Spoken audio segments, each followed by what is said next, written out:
let's move forward about the different approaches are applied to global security in the contemporary world.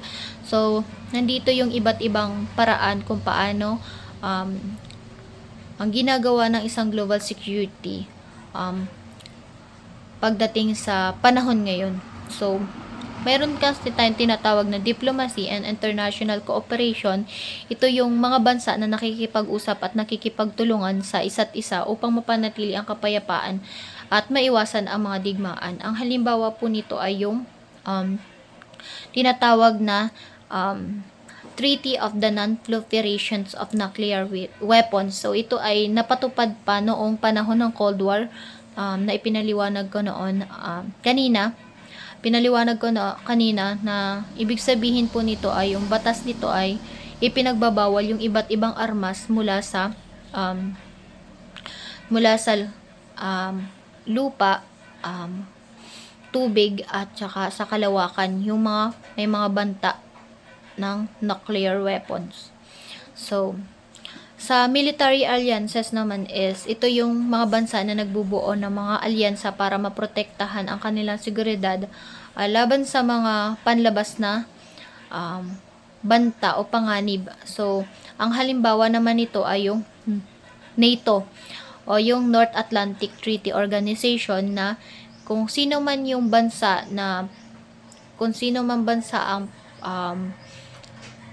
ang magbanta o pwedeng sakupin ay kumakalaban na rin sa iba't ibang bansa na nakapaloob sa NATO.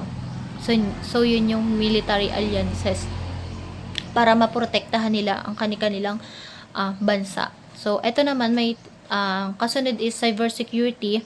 Ito po yung habang ang teknolohiya ay patuloy na umunlad, ang mga bansa ay nagsasagawa ng mga hakbang upang maprotektahan ang kanilang mga digital na sistema mula sa cyber attacks.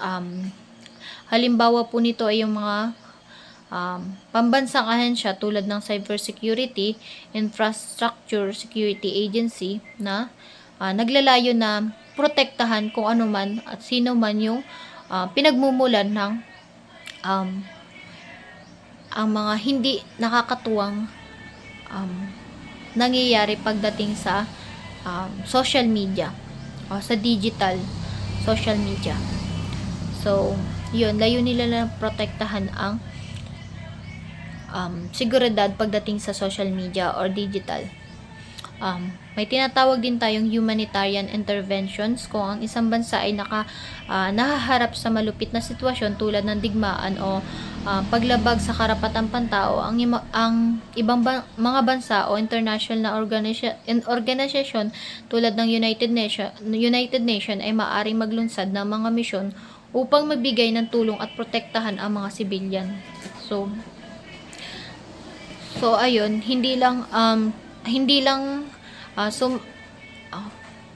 kung sakali man na sakupin or hindi man sakupin, kumbaga may magkaroon ng hindi magandang pangyayari dito, katulad ng digmaan, meron United Nation ay pwedeng tumulong o gumawa sila ng misyon para maprotektahan ang kabilang bayan.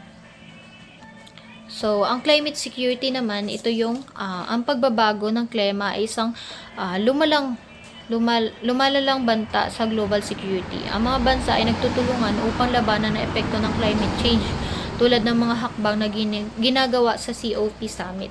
Yung COP, ito yung upang matakda na mapulisya at kasunduan ng pagbabawas ng mga emisyon at greenhouse gases. So, nagkakaroon din sila ng iba't ibang bansa na protektahan ang pagbabago ng klima sa ating mundo. So, yung nagtutulungan sila na para paano ma-prevent or paano maiwasan yung pwedeng maging banta nito. Yun lang po. Maraming salamat. Kaugnayan ng mga aspeto ng global security.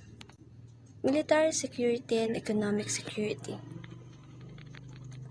Ang malakas na militar ay mahalaga sa pagpapanatili ng pambansang seguridad Ngunit ang isang matatag na ekonomiya ay nagbibigay ng kinakailangang pondo at resources upang mapanatili at paunlarin ang kakayahan ng militar. Ang dalawang aspeto na ito ay nagtutulungan upang maprotektahan ang bansa mula sa mga panlabas na banta. Environment security and human security. Ang proteksyon ng kalikasan ay direktang nakakaapekto sa kaligtasan ng tao.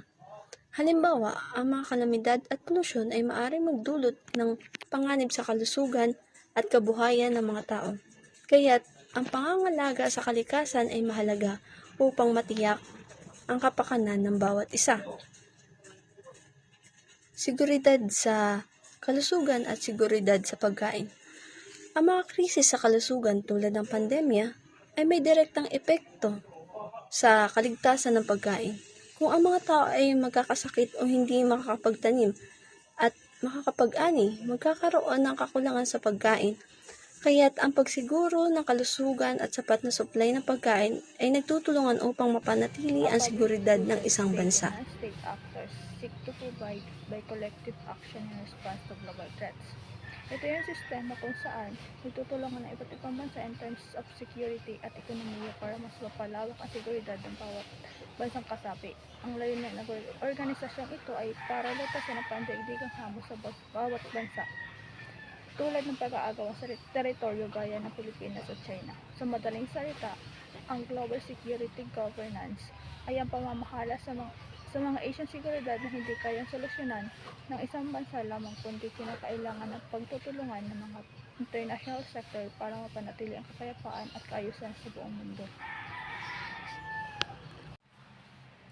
United Nations, ang layunin nito ay mapanatili ang pandaigdigang kapayapaan at seguridad ng mga bansa na magpapaunlad ng magiliw na relasyon at nagsisilbing sentro ng mga aksyon ng mga bansang kasapi nito.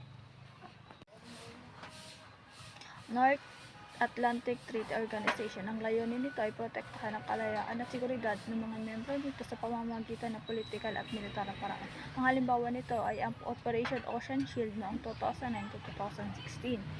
Ito ay naglalayong protektahan sa panghihimasok ng mga pirata sa Horn of Africa, particular sa baybaying dagat ng Somalia. Ang operasyong ito ay nagbigay proteksyon sa mga komersyal na barko at nagpatibay sa seguridad ng bansa. Association of Southeast Asian Nations. Ang layunin nito ay ang katatagan at kapayapaan sa rehiyon ng Timog Silangang Asya upang palakasin ang pang-ekonomiya at kultura ng bawat bansang miyembro. Ang pagtataguyod sa mga prinsipyong demokrasya at paggalang sa karapatang pantao. Pagpapalakas ng kooperasyon sa mga isyu na seguridad tulad ng terorismo at transnational crime. Ang pagtutulungan sa mga isyu na sustainable development tulad ng klima at kapaligiran. African Union, pagtaguyod ng kapayapaan, seguridad at kaunlaran sa kontinente ng Afrika upang palakasin ang pagkakaisa at kooperasyon sa bawat bansa, pagpapalakas ng ekonomiya, paglutas sa mga problema sa pamamagitan ng diplomasya at pagpapayo, kooperasyon sa isyu ng kalusugan, edukasyon at agrikultura, pagsugpo sa terorismo at ipapangbanta sa seguridad. Halimbawa na lamang ng ating International law and norms. Ito ay ang kabuang sistema ng mga patakaran at alituntunin na pinagtitibay ng bawat bansang kalahok. Norms naman ay yung mga pamantayan na sinusunod ng bawat bansa sa kanilang ugnayan at ito ay hindi lagi nakasulat sa legal na dokumento. Pero ito ay yung nagiging basihan ng pagrespeto ng bawat bansa sa isyong nasyonal. Halimbawa, ang pagrespeto sa sovereignty ng isang bansa ay hindi sa paggamit ng daos o pagkakaalam maliban kung ito ay may pahintulot ng United Nations kasi ang paggalang sa mga bansa sa sarili nilang patakaran ay isa sa mga halimbawa nito. International law and norms. Ito ay ang kabuoang sistema ng patakaran at alituntunin na pinagtitibay ng bawat bansang kalahok. Norms naman ay yung mga pamantayan na sinusunod ng bawat bansa sa kanilang ugnayan at ito ay hindi lagi nakasulat sa legal na dokumento. Pero ito ay nagiging basehan sa pagrespeto ng bawat bansa sa isyong nasyonal. Halimbawa, ang pagrespeto sa sovereignty ng isang bansa ay hindi paggamit ng daos o pagkakaalam maliban kung ito ay pahintulot ng United Nations kasi ang paggalang sa sarili nilang patakaran ay isa sa mga halimbawa nito. into disaster Global Security response. Initiative. So, yun. Ito yung Sa alyansang Finland binuo ng naman, bawat bansa para matugunan ang pandaigdigang seguridad at mapanatili ang kapayapaan sa buong mundo. Ang layunin nito ay protektahan ang mga mamamayan sa banta ng mga terorismo, cyber threats, national disaster tulad ng bagyo at bunggal. Halimbawa nito ay ang tsunami sa Japan noong 2011. Lahat ng kaalyansang bansa kasama ang Pilipinas ay nagpaabot ng tulong ng mga panahong iyon. Sa gamot din. Group 20, ito naman ay nakatutok sa pandaigdigang ekonomiya tulad ng kalakalan, pagbabago ng klima, pagsasagawa ng talakayan tungkol sa seguridad ng ekonomiya at pagpapaunlad nito. BRICS, Brazil, Russia, India, China, and South Africa. Ito ay naglalayong palakasin ang kanilang papel sa global economy at geopolitical policy. Ito ay nakatutok sa usaping seguridad sa terorismo, cyber threats, mga hidwaan sa mga rehiyon. Ang BRICS ay isang multilateralism kung saan naniniwala sila sa kapangyarihan ng kooperasyon ng mga bansa para malutas ang isang isyu sa pamamagitan ng diplomatic way. Halimbawa, ang pag-aagawan sa teritoryo